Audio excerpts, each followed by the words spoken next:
American Expansion and Imperialism in North America, 1840s to 1890s. Why did the U.S. expand? The U.S. expanded its territory in the 1840s to the 1890s due to the fact that many Americans held the belief of manifest destiny and the fact that westward expansion was inevitable.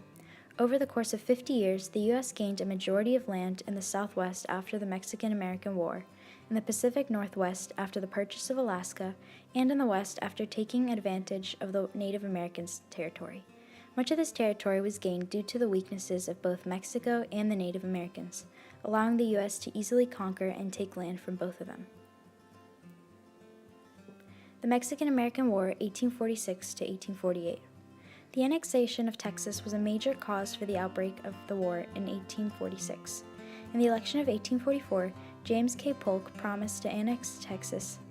At the time, Texas wanted to become a part of the U.S., so by 1845, Congress accepted the Union. After Polk was elected, he took major steps in order to ensure the westward expansion of the U.S.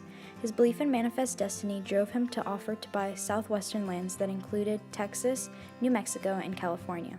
However, Mexico refused to accept. Therefore, Polk moved U.S. troops into Mexico, past the Nueces River, and to the Rio Grande. The aftermath. The 1848 Treaty of Guadalupe Hidalgo that ended the war forced Mexico to give up a large majority of its land in exchange for $15 million. Mexico gave up about 529,000 square miles of land known as the Mexican Cession, which included the present-day U.S. states of California, Utah, Nevada, Arizona, New Mexico, and parts of Colorado and Wyoming. In the aftermath of the war, the U.S. gained a large sum of land. However, Mexico's economy and land were both damaged. Due to the Mexican Cession, the U.S. was able to fulfill manifest destiny and expand westward. The Mexican-American War ultimately helped the U.S. become a major continental power.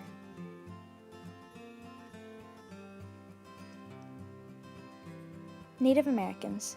Over the course of hundreds of years, American settlers took advantage over the Native Americans. In the early 1840s, white settlers began to move westward. This posed a threat to Native Americans as the settlers would forcefully take their land. Without modern weapons, the Native Americans could hardly fight back against the white settlers. 1849 to 1850. During the California Gold Rush, many people flooded into California, depriving Native Americans of land and food. Because of the gold rush, the Indenture Act was passed in 1850, in which whites in the area could enslave Native Americans. 1850 to 1875. Much of the buffalo in the plains were hunted for sport, leaving the Plains Indians without a viable food source. 1862. The Homestead Act made land belonging to Native Americans in the West available to white settlers. This act led to large migrations of Native Americans out of these areas. 1868.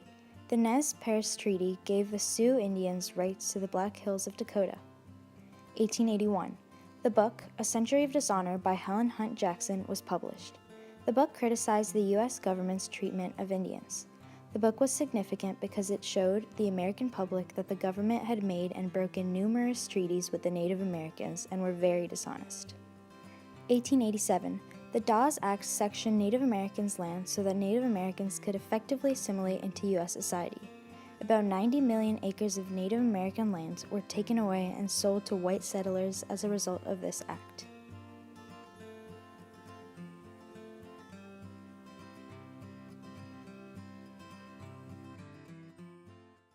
Battle of the Little Big Horn. The Battle of the Little Big Horn was an armed battle between the U.S. cavalry, the Native American tribes of Lakota, the Northern Cheyenne Indians, and the Arapaho tribes. The battle resulted in a loss for the U.S. and a major victory for the tribes. The battle began due to the inability of the tribes to move into reservations after a proclamation issued by the U.S. which stated that all Native Americans of these tribes must move into the reservations by January 1876. However, the constant betrayal of the U.S. government to abide by their treaties increased tension, which the Native Americans ultimately leading them to revolt against the government.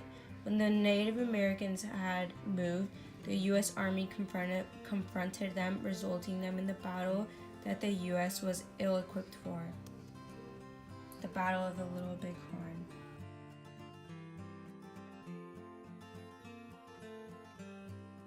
The Alaska Purchase. Originally, Alaska had been a territory of Russia. Due to the expansionist views of many Americans, Alaska had been seen as a viable area of land that they needed to benefit from trade with Asia and further develop the U.S. as a continental power. The U.S. purchased the territory of Alaska from Russia in 1867. Russia wanted to sell the territory of land due to the fear that the UK would easily be able to conquer it and the fact that they had a difficult time managing it.